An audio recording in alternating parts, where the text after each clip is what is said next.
একদা যে বাড়ির ঠাকুর দালান গমগম করত ভক্তদের সমাগমে, যেখানে রাজকীয় বেশে সেজে উঠতেন মা দুর্গা, আজ সন্ধ্যা গড়ালেই সেই বাড়ির ধারে কাছেও যেতে চায় না কেউ।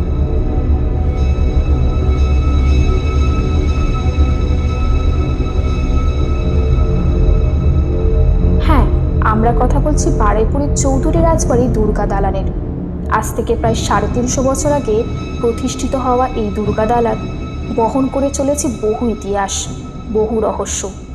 আর যেখানে ইতিহাস সেখানেই ভূত। মুখে শোনা যায় এই রাজবাড়ির বেশ কিছু ভুতুড়ে ঘটনা। বেশ কিছু পর্যটকও অনুভব করেছেন তেনাদের উপস্থিতি। এমনকি এক তারকা শুটিং চলাকালীন দেখতে পান এক রহস্যময় বাচ্চাকে। স্বাভাবিকভাবেই এর কবল থেকে বাদ পড়েনি এই দুর্গা দালানও। সেই কারণেই হয়তো সময়ের সঙ্গে সঙ্গে বন্ধ হয়ে যায় একদা প্রচলিত এই দুর্গাপুজো।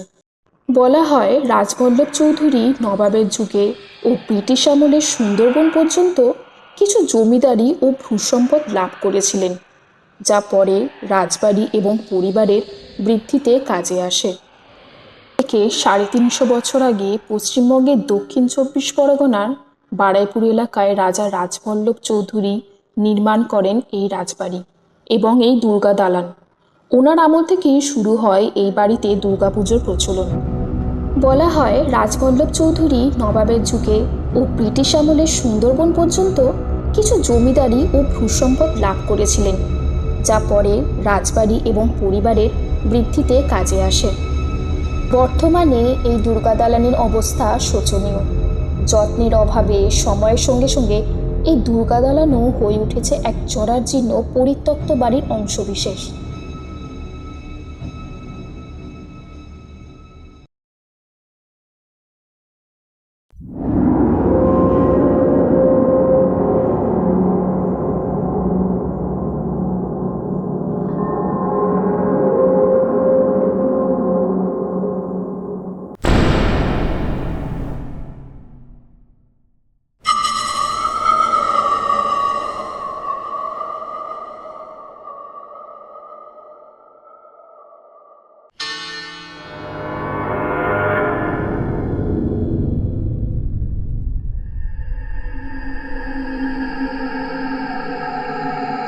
যে বাড়ির নির্মাণ কার্য শুরু হয়েছিল দেশের বাণিজ্যের উন্নয়নের কথা ভেবে, যেখানে সস্ত্রীক রাত কাটাতেন ব্রিটিশ শাসিত ভারতবর্ষের শেষ গভর্নর জেনারেল এবং প্রথম ভাইসরয়, আজ সেই বাড়ির অবস্থা ভগ্নপ্রায়।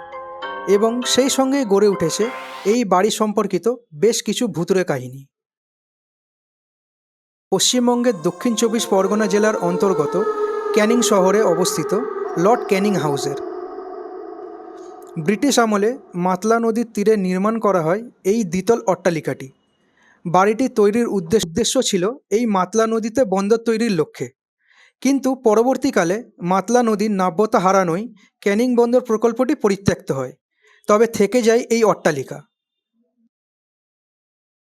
দ্বিতল বাড়িটিতে রয়েছে এক লম্বা বারান্দা এবং ওপরে ওঠার জন্য রয়েছে প্রশস্ত এক কাঠের সিঁড়ি। সেই সঙ্গে রয়ে গেছে বেশ কিছু আসবাবপত্রের ভগ্নাবশেষ এবং এক ভুতুড়ে কাহিনী। শোনা যায় এই বাড়িতে ভূত আছে। অনেকে বলেন যে এই বাড়িতে এখনও ঘুরে বেড়ায় লর্ড ক্যানিং এবং তার স্ত্রী। আবার অনেকে শুনতে পান এই বাড়ির ভেতরে পায়ের শব্দ। বর্তমানে এই ক্যানিং হাউস ভগ্নপ্রায় হলেও 2018 সালে পশ্চিমবঙ্গ হেরিটেজ কমিশন 2001-এর আইন অনুযায়ী এটিকে ঐতিহ্যশালী ভবনের স্বীকৃতি দিয়েছে।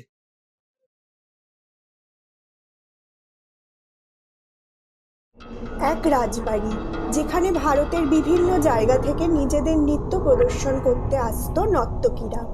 ভালো নৃত্য প্রদর্শনীর জন্য তারা যেমন বাহবা পেত, তেমনি খারাপ প্রদর্শনীর জন্য তারা শিকার হতো জমিদারদের নৃশংসতার। এটা কোনো সিনেমার গল্প নয়, বরং তখনকার সময়ের জমিদারদের বর্বরতার ইতিহাস। কলকাতার উল্টোডাঙার কাছে দক্ষিণদানি অঞ্চলে অবস্থিত এই রানীকুঠি বহন করে চলেছে সেই ইতিহাস।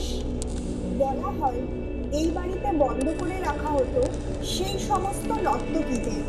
দিনের পর দিন সেই সব অত্যাচারে প্রাণ হারিয়েছিল বহু নর্তকী, এবং সেই থেকেই বলা হয় এই বাড়ির ওপরে নেমে আসে এক অভিশাপ, এবং সেই অভিশাপের আগুনে পুড়ে তছনছ হয়ে যায় এই রানীকুঠি। এমনকি সেই রোষের কবল থেকে বাদ পড়েনি সেই রাজবাড়ির পাশে অবস্থিত এক জুট মিল ফ্যাক্টরি। লোকমুখে শোনা যায় হঠাৎ একদিন এই ফ্যাক্টরিতে আগুন ধরে যাওয়ায় পুড়ে যায় পুরো ফ্যাক্টরি। ক্ষতি হয় ব্যাপক পরিমাণে। তখন থেকেই ফ্যাক্টরি পরিণত হয় এক ধ্বংসাবশেষে। স্থানীয়রা এই ফ্যাক্টরি পুড়ে যাওয়ার ঘটনাটিকে সেই নর্তকীর অভিশাপের কারণ বলে মনে করেন। বর্তমানে এই বাড়ি আর নেই, তবে থেকে গেছে তার বেশ কিছু অবশিষ্ট। সেই সঙ্গে এখনও রয়ে গিয়েছে সেই ফ্যাক্টরি ধ্বংসাবশেষ রূপে।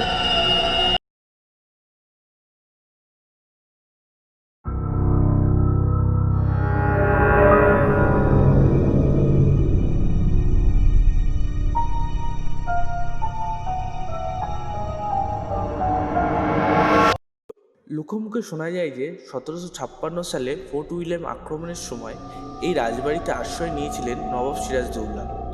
সন্ধ্যা নামলে জঙ্গলে ঢাকা এই রাজবাড়ি তৈরি করে এক গা ছমছমে ভুতুড়ে পরিবেশ, এবং সেই সঙ্গে অনুভব করা যায় এক অশরীরী উপস্থিতি। কলকাতা চিড়িয়ামঠ থেকে মাত্র 15 মিনিটের দূরত্ব অবস্থিত এই কাশীপুরের রাজবাড়ি বহন করে চলেছে বহু জানা ও অজানা ইতিহাস এবং রহস্য। শোনা যায় আজ থেকে প্রায় 300 বছর আগে জমিদার রামরতন দত্ত রায় গঙ্গার তীরে নির্মাণ করেন এই রাজবাড়ি। এককাল এখানে ধুমধাম করে হতো গোপাল পুজো। মানুষের সমাগমে গমগম করত রাজবাড়ি।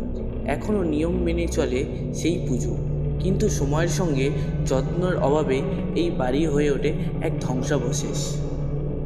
অনেকে বলেন বাড়িটিতে ঘটে বেশ কিছু ভুতুড়ে ঘটনা।